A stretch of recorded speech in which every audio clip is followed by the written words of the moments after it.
Hey everyone, Rob B here with Rob D, and we have got so much to cover in this week's market update. Yes, of course, we'll be getting into interest rates, mortgages, rising rents, and property prices, all that and so much more coming up.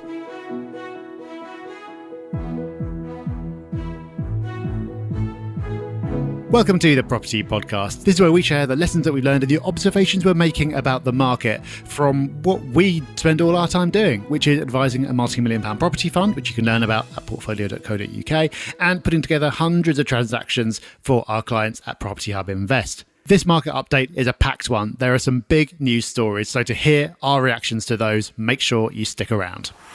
Now, we're super pleased to announce that after 500 episodes of the podcast, and nearly 10 years of consistency, we're selling out. Yes, we are launching adverts to you. Rob, let's cash in. Who's our first sponsor going to be this week? Is it Argos? Someone else? Well, I don't know if you're happy with your mattress. I don't know if you find that sometimes it's hard to cook healthy, nutritious meals from your family. Just love if someone delivered you the ingredients. But maybe that is the case. It doesn't matter because we're not advertising any of those things. We are having ads in the podcast, but they are purely for us. Yeah, they are. We want to be able to find a way to tell you what we're doing, but just be completely transparent about it and just have little segments about what we're up to. So you might hear us talk about Property Hub Invest. You might hear us mention portfolio. You might hear us just ask for a review.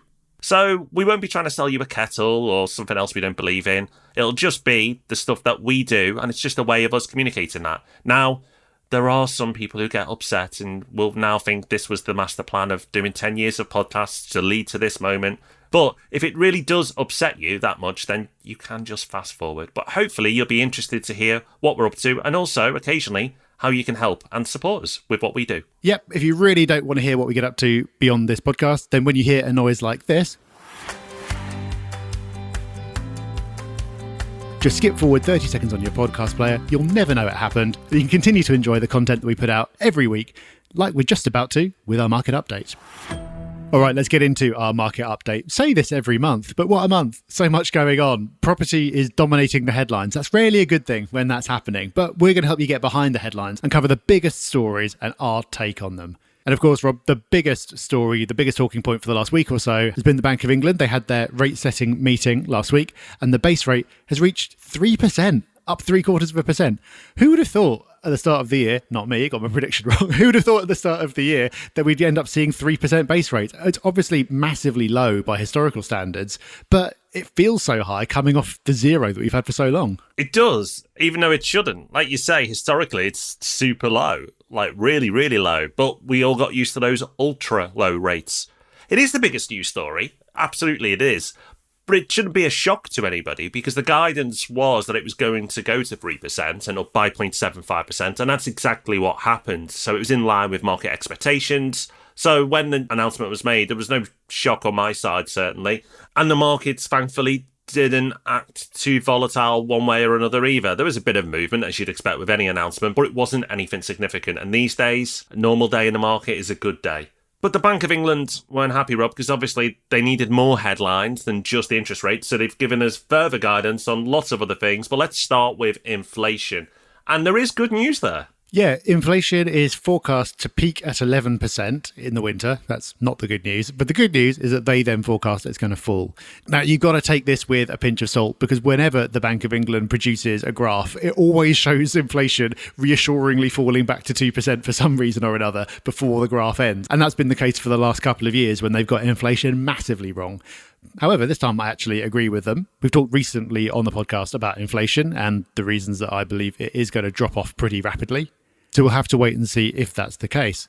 But here, for me, Rob, is the really interesting bit of what they said, because they did something that they don't normally do, which is give some guidance about what they believe will happen with interest rates in the future in the official minutes of the Monetary Policy Committee meeting.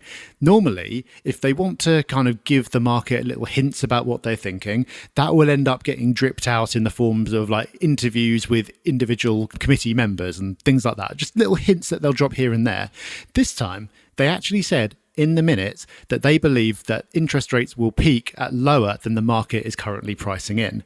And the sort of hint that they were dropping was it peaking at around 4.5%. Now, market expectations have already come way down. At one point, market expectations were, I think, 5.75, maybe even 6%. The market is now pricing in 5.25%, and they've actually minuted that they believe it's going to be lower than that. Then there was also a story in the Financial Times the following day saying falls in UK mortgage rates predicted as Bank of England signals dovish outlook. Now, that's probably not a coincidence. We know that the media is often used to send out messages that the government wants. So I think this is all pretty deliberate. They've needed to talk a tough game about what they can do with interest rates in the past because they were hoping that everything would correct itself without them having to do that. But now the market believes that they actually are going to do it. We've been saying for a long time that we don't think they actually are. But now the market thinks they are. And they're saying, no, we're not. So they're trying to talk it all back down again because they're seeing that the impact that this is having in the mortgage market in particular and other places as well. Which brings us nicely on to mortgages. And what should you be doing right now? Well, after any announcement, again, you have that little bit of market volatility. So products being withdrawn, replaced, or products suddenly being priced really high. If you need to do a mortgage, if you can wait another week, I'd highly recommend waiting that week. And Rob and I have both said at the moment that we would be going for variable mortgages. And that's not just talking it, that's what we're actually doing. So variable mortgages, discounted variables, rather than fixing right now because the fixed prices are so weighty and punchy. And I just don't think they offer value at all. And ultimately, it is down to you what you do, whether it's a buy-to-let or your own home. You've got to pay the mortgage. You can't come back to Rob and I and go, you said, I should do this. We're just saying what we're doing. But at the moment, there is a real premium on fixed-rate mortgages. And as we said, interest rates are looking like they're not going to go as high as everybody expected now. So therefore, they should start to soften in the coming weeks and months, the rates that are being offered. So if you can wait. If you have to take action, what we're doing is going for discounted variables. But ultimately, it is up to you. But the best advice, which is rare that we say this, is sit on your hands for a little bit. That's right. And I'm feeling confident in that because so far things are playing out exactly as we said they would, which is that fixed rates would come down. Fixes have come down quite significantly over the last few weeks. And the story in the FT that I mentioned a moment ago is saying that they're likely to come back further for the reasons we've just talked about, because the markets are calmer, because the Bank of England is talking down future expectations. And when it comes to fixes, as we talked about on the podcast in the past, future expectations are what matters. So I do think within the next month or so, fixes are going to start looking more attractive again, and then there'll be a real decision to be made. But at the moment, for me at least, there is no dilemma around this. Flexibility is still the way to go. But Robert, to carry on with this Bank of England announcement, and had a lot to say for themselves over the last week, it's not just interest rates and mortgages that they were covering. No, I think they've had too much to say for themselves, if I'm honest, because they've announced that they think the UK is going into a 2-year recession, which sounds scary, right? What has not really been picked up in the headlines. What's projected is a long recession, not a deep recession. So it'll be very minor if you actually look at what they're predicting. But the headlines are, and you would have read last week, that UK heading into a 2-year recession. And if that's not all, they also said that they expect unemployment to double as well. Rob, maybe I'm overlooking something here that's obvious, but I don't understand how that's helpful or how that's useful. Who benefits from being told that they think we're going into a 2-year recession? Now, I think it's debatable that we will, and I will come on to why. But even if it transpires to be true, how's that benefiting anyone? Because if you say to everyone, we're likely to go into a 2-year recession and unemployment is going to rise, then the only thing I think it does is gives it more chance of actually happening because you are starting to influence people's sentiment. So as a business owner, you go, okay, recession, or maybe I should not spend as much, not invest as much, not hire as many people. Do I need to cut back on some of the plans? And I'm talking generically here, but you can see how a lot of business owners will go into that mindset by that announcement. That's not helpful. That's not useful because the day before they possibly wouldn't have had that mindset, or certainly not as clear as that. For me, I'm really struggling to see any benefit whatsoever of giving guidance of why we may go into a 2-year recession. But maybe you can enlighten me, Rob. Maybe I'm just being a bit dense here. Well, I think they are trying to affect sentiment, but I think they're trying to do two contradictory things at once. Because their view is that the inflation that we're having is a supply side thing, so there's basically just too much demand for the supply that there is out there in all kinds of different areas, including the labour market, then how do you solve that? Well, you can't suddenly boost supply, so you reduce demand. How do you reduce demand? Well, you make everyone feel negative about the future, so they don't go out and buy so much. That's perhaps what they're trying to do. So you kind of need to talk your way into a minor recession to kill off demand, to kill off inflation. I think that's misguided, but I think that's what they're trying to do. Also, if people start worrying about their jobs, maybe they don't ask for such big pay rises and you don't get these embedded inflation expectations, which are an important driver. At the same time, though, they very much don't want to crash the housing market, which is why I believe they're coming out and giving the strong guidance that they're giving that they normally don't, and there are headlines being dripped out about mortgage rates in particular. But of course, that's kind of counter to the message that I've just been trying to say. So I think they're trying to do all sorts of things at once and possibly getting into a bit of a muddle doing it. And it might be better if they just stopped and left everyone to it. I don't know. But that's my take on what they're trying to achieve with this. Whether it'll work or not, I'm a bit dubious. I think you raised an important point there around how they're trying to support the property market and house prices, and there are incentives for why they want to do that. And the reason why it's an important point is a lot of people will see recession and think house price falls, but the two don't always go together. It sometimes can mean when you have a recession, property prices fall, but sometimes when you have a recession, property prices can rise. But people wrongly assume that a weakening economy automatically means a weakening property market. But moving on to the reason why I'm skeptical of this actually playing out and happening is, again, coming back to politics, which is so intertwined with the Bank of England now, as we've realised over the last weeks and months, is that the Tory government have got 2 years to win an election. Who thinks they're going to let the economy go into a 2-year slide and then have to go to the polls? There's no way they're going to want that to happen. And they will do whatever they can to stop it happening. We might go into a minor recession for a short period of time, but I'm very, very confident. And listen, we've made a lot of predictions on the podcast over the years, and we go on record. And maybe this time I get it wrong. And, sometimes we do get stuff wrong. But again, I'm confident of broadcasting this. I am so skeptical of us sliding into a 2-year recession because the motivation to stop that happening is so great for those in power that I just can't see a world where they would allow that to happen. And they will stimulate the economy enough to make sure it doesn't happen. I just can't see how they can even remotely come close to accepting that as something that's going to play out. We're on a mission to open up the benefits of property investment to as many people as possible, and we're doing it with our mobile app, Portfolio. Portfolio provides what we believe is a completely new way to access the potential benefits of property investment, while feeling just as involved as if you owned a buy-to-let. You can find out more about investing through Portfolio at portfolio.co.uk. So moving on to house prices now, and it feels like a long time since we've looked at the city index we often refer to see how the different cities around the UK are performing. And normally we look at the condensed list, the list of sort of 20, 30 cities, but the most recent set of data we have from Home Track is the all 65 cities. So we get all the usual suspects like Nottingham and Manchester in there, but we also find out where Telford sits and Hastings. And number one, I wouldn't have guessed it, but I suppose it's not a massive shock, is Wigan. And the reason why it's not a massive shock is it's in Greater Manchester, great fundamentals, everything else, and still good affordability. Year on year, Rob, up 11.9%. Wigan topping the charts. That's a dominant performance. But there are a number of towns and cities in this list, Rob, that have got double-digit growth. It's not just Wigan. No, not at all. Wigan and Warrington in the top 2 places, but also with growth above 10%. In the same sort of part of the world, you've got Bolton and Rochdale. You've also got Nottingham in there in 3rd place, 10.9% growth. There's also Mansfield with growth of above 10% and Derby with growth of just below 10%. So an East Midlands cluster as well, doing really well. None of this a surprise. These are all places we tipped. We thought that's how it was going to play out, but it's still interesting to see this more granular data than we normally get. Down at the other end of the table, Rob, do we even need to say what's bottom? Well, if you're a long-time listener to the pod, or even a medium-term listener, you'll know that normally at the bottom, and they're still there, it's Aberdeen. Poor old Aberdeen.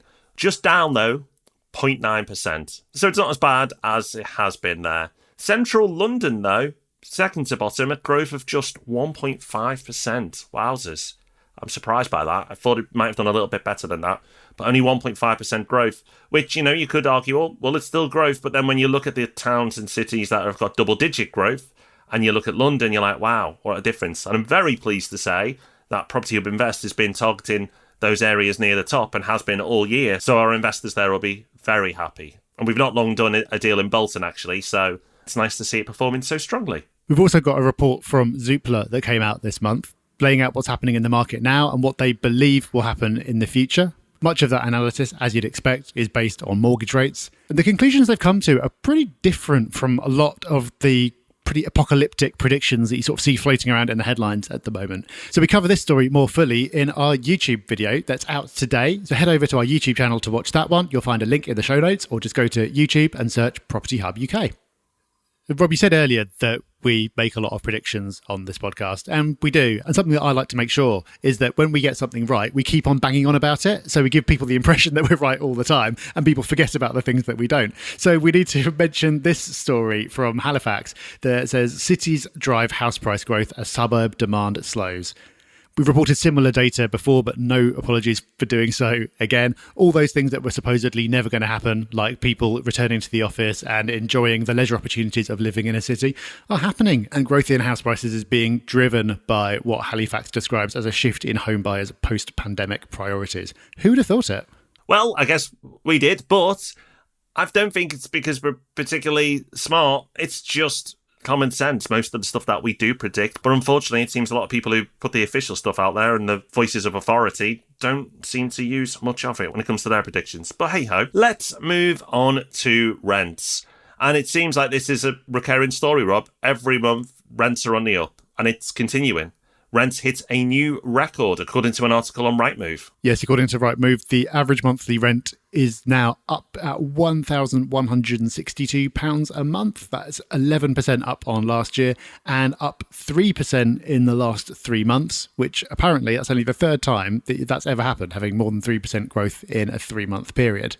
It remarks as well that demand from renters is up by 20% compared to the same period as last year. And actually the same period last year was a busy one. There was a lot of rental demand even then as a result of things have been opening up, people were moving around, etc., etc. So the rental market continues to be ridiculously strong, including in London, where that growth over the last quarter is 4%. And there's a story in Landlord Zone about tenants fighting over flats.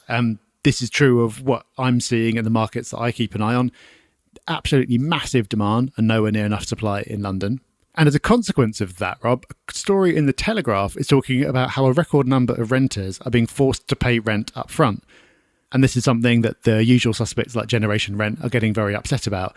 But to me, and this might sound harsh, is like, well, what do you expect? If you make it increasingly difficult to remove tenants if they don't pay the rent, which is what's happening, and at the same time, you've got far more demand than there is supply, well, what do you expect? If you're in a position to ask for rent up front to reduce your risk, then you're going to do it. So I don't see why this comes as a shock. No, not a shock, but it is a shame. But like you say, it's kind of been created by the government meddling with things again. You often see this type of activity, similar activity, when it comes to a hot housing market. You know, you've got to put in blind bids without even going to view a property. Sounds daft, some people do it. But when the market is hot, different practices come into play. So unfortunately, with the way the market is right now, lots of demand and not a lot of supply, I think we will see practices like this continue and maybe even increase in the coming months. Well, you mentioned political meddling there. Let's move on to a couple of political stories. Something we've spoken about in the last couple of market updates is the regulation of holiday lets. It's happened or is happening in Scotland and Wales. Isn't happening in England yet, but the campaign continues. There's a Labour MP who's really championing this, and she says that she's now got the support of 10 other MPs across all parties backing her plans to regulate Airbnb and other short-term letting platforms. And they're trying to get a clause into an upcoming bill that's going to require all holiday let properties in England to be licensed. And of course, those licenses could be denied to restrict supply. So nothing conclusive on that one yet, but it's just building. It's continuing to build. I'm convinced it's going to happen at some point. And finally, we have a new housing minister. Of course we do. We get one nearly every month, it seems. A bit like our prime ministers at the moment. But this time the change brings a name that most will be familiar with. Michael Gove is the new housing minister. So I'm not sure how long he'll last, but he has the job at the moment. And good news, we've had another U-turn. So under the previous leadership, the target of building 300,000 homes was abolished and ruled out. Well, this week, it's back in. Not that we've ever hit anywhere close to this number and probably never will. It's good to say that you're going to do it. So we've got this fantasy target back of 300,000 homes that need to be built each and every year, and apparently will be. Okay, I'm going to lay my mortgage on it, won't. But we'll see what happens with the next housing minister. And it probably won't take too long until we get one, based on recent history. Well, that is the market update for this month. So much more we could have included. We've cut down quite brutally to get to those. But as I said, we do get deeper into some of these stories in the video version of our market update, which you'll find on our YouTube channel. Do go over to YouTube, search Property Hub UK on there and give it a watch. So that's something extra. But we've also got Hub Extra. We always like to slide in an extra bit of value before the end of the show. And Rob, you're bringing something to the table this week. What is it? I am. It's another podcast. I don't know why we do this. We often give you other podcasts to listen to. So after you've religiously listened to our podcast, of course, and you're thinking, what next? You know, it's another few days before I get to listen to you guys again. Well, I've got one for you. It's called Editor's Picks from The Economist. And basically, it's a selection of articles from each issue of The Economist. So what they will do is they will read out a selection of their best articles of that week. And they often lead with the headline story that you would consume if you picked up the physical version of The Economist. And the reason I really like this podcast is I used to subscribe to The Economist, and I think it's a great publication and a great read. However, I just didn't have the time to get through it all. And I'm sure many people listening with busy lives don't either. So that's why I really like this podcast. It cherry picks the very best of the articles each and every week, and it's normally no more than half an hour long. So it's easy to listen to, and you're not committing too much time that way. Rob, I've put you onto it recently, and you've been enjoying it. So I'm sure our listeners will enjoy it as well. Yep, so much better and cheaper than buying the physical magazine and then never getting around to reading it. So I'll definitely second that recommendation. Well, that is us done for this week. You can let us know what you think on all the socials at Property Hub UK. And as ever, you can find out more about our app portfolio at portfolio.co.uk. Next week is an episode you will definitely not want to miss. We're talking you through a real life deal. We know those are always popular episodes, but there's a bit of a twist to this one as well. So do make sure you join us. We'll see you next Thursday for that one. Until then, have a great week. Bye-bye. Bye-bye.